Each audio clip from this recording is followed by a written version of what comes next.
Welcome to the Tennessean Newsroom. I'm Dwayne Gang, and we're looking behind the headline at a story that appeared in, a series of stories that appeared in Sunday's newspapers about Pauper's graves. Kind of a really, interesting story, but a tragic story as well about those who cannot afford to get buried and have funerals and get buried in regular, cemeteries. So I'm joined by two of our staff members who worked on that project. Brian, let me start with you. Kind of just tell us about Sylvia Nolan. She was the one, she's photographed on the front of the Tennessean Sunday. What is her story? Tell us a little bit about who she is and about her son. So Sylvia Nolan, she's a lifelong Nashville resident. She grew up in North Nashville in kind of a rougher area.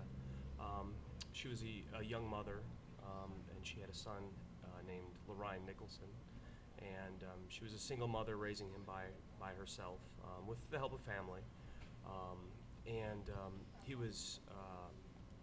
He was sort of an introspective boy until he got a little bit older and found sports. He became basically a track star at Pearl Cone. Played football, played basketball, but it was really track where he found his calling. But when he got into his mid-teens, he dropped out of school, stopped going to school, started suffering from some mental issues. And then in 1998, he went missing one day. And so basically we wanted to tell the story of what happened to him. And for 15 years, Sylvia had searched for him. She had looked at the faces of whenever she went around and tried to see what maybe he looked like, years later. But it wasn't until last year when his sisters decided to do their own little sleuthing. They came upon a government website with unidentified remains, and they were able to find one that might match their brother. And in March of this year, a DNA match came back, and it turns out that her son had died, was found dead a day after he was reported missing in Nashville in 1998, was never identified, and was buried in an anonymous pauper's grave. Now, there's his story, but there are thousands of others that are buried in these cemeteries. Dipti, you kind of started and got this project going. What kind of prompted you to kind of say, look, I'm going to go out and start taking some photos here and kind of reporting from a visual standpoint these stories?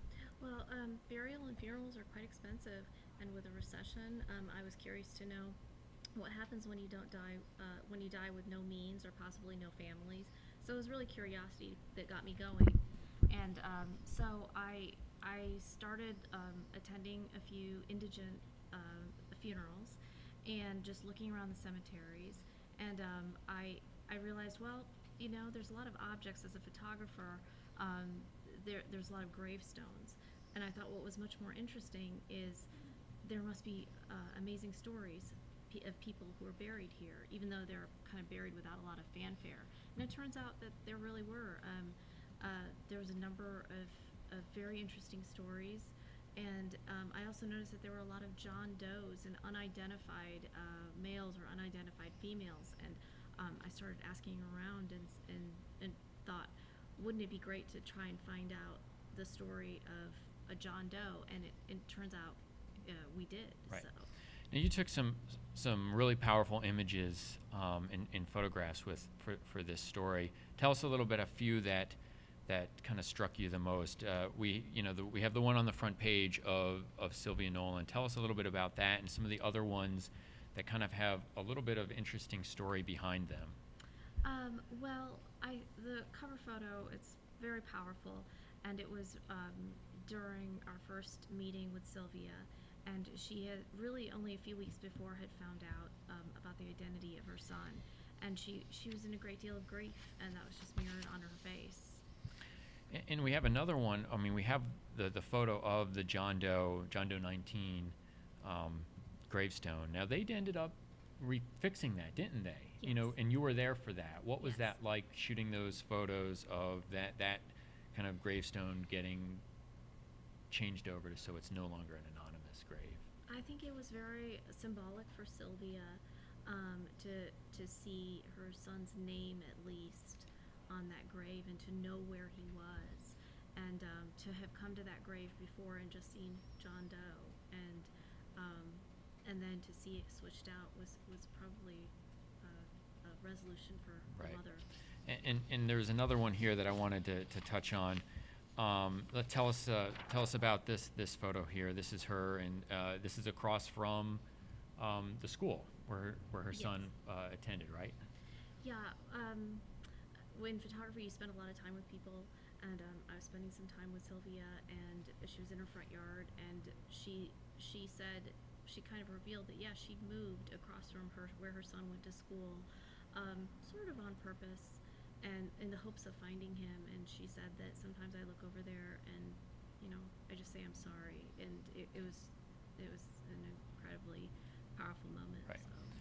So. Now, Brian, tell us about him, Lorraine Nicholson, and what happened with the police. How come this took 15 years to kind of solve? I mean, at least in terms of putting a name to that grave. Police were actually pretty blunt about what happened. They essentially said, we made a mistake. He was reported missing one day in April 1998, and his body was found rolled up in a carpet and burned literally the next day. And for some reason, they never put two and two together. They don't want to go into detail about that because they said that some of those details actually are relevant to the homicide investigation, because he was a homicide victim. And that's still an open case. It is an open case, and actually the detectives it's not a cold case. I mean, it's being pursued at this point. They say that they still have leads, that there's a chance that they may actually crack it. Now that they have an identity, that was the key, though. And there's been, with the graves and the cemeteries for the indigent, there has been some changes in state law about how tell us about and give us a sense for what's changing. Well, it started in Chattanooga, and this is actually something that is happening across the nation. Some are on a municipal level, some are statewide level. They're passing new laws. Essentially, Chattanooga was running out of room for indigent burials. There were too many poor people dying, and the cemetery was filling up.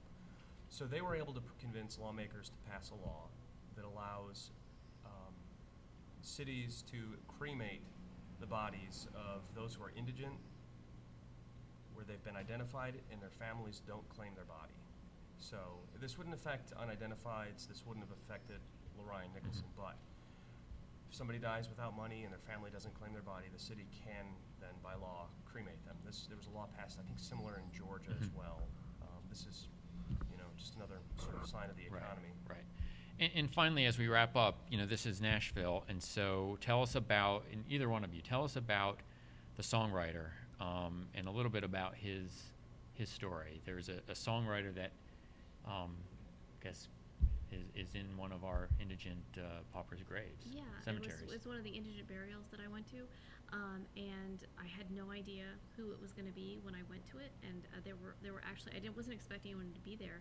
Turns out there were friends and family members, and they said, he's a songwriter. He wrote for the Carter family. He wrote for several, opera musicians, and so then I started kind of looking into his life. Right, and remind us of his name. His name's Benny Williams. Right. Okay.